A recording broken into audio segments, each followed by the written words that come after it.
Hey, Dr. Benj here, excited to share some more information with you about making your practice profitable and how to build a future for yourself.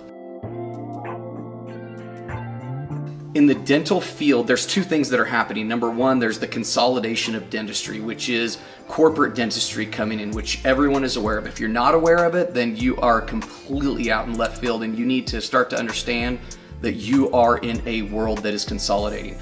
Pharmacy did it, medicine did it, all of these big places already did it. It used to be that there were pharmacists on the corner that were owned by pharmacists. Now it's CVS, Walgreens, Walmart. They went through a consolidation. Dentistry is going through a consolidation.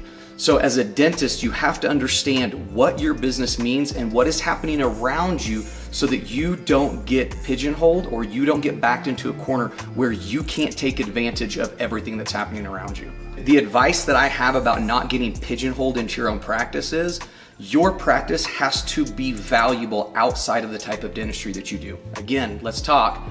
You have to do high quality dentistry. If you do that, and now we focus on the dental side, the business side of dentistry, how valuable is your practice? Are you in a place where people will want to come in and buy your practice? Is your practice and are your patients dependent upon you only? If you become that person that everything is dependent upon, then you are the limiting factor in the future growth and what is going to happen in your business. There's a lot of doctors that are going through the I'm working, and eventually I'm going to retire because I'm going to sell my practice. Well, if your practice isn't valuable, it's not going to get bought at a high multiple of EBITDA. People hear what EBITDA is. EBITDA is earnings before interest, taxes, depreciation, and amortization. It's like profits on steroids, right? Most people go, oh, well, how much money do I have at the end of the month? Well, there's a different way to value practices besides just looking at cash flow. And most big businesses look at your practice based on your EBITDA. If you're not running a sound practice and you have a low EBITDA just because you're making bad decisions, you have pigeonholed yourself into how much your practice is worth. Now I'm the only one that is dependent upon. I'm not running a sound business. So when someone comes in to buy my practice, which it's not if you're going to sell your practice, it's when you're going to sell, because anything that has value will eventually sell. And when you sell it, if you haven't set it up correctly, you're going to get bought at such a low level that you won't have any money for retirement.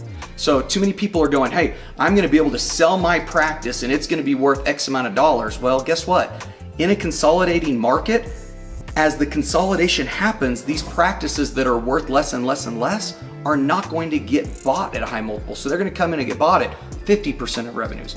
There's practices out there trading at 100 to 150, 200% of what the revenues are a year.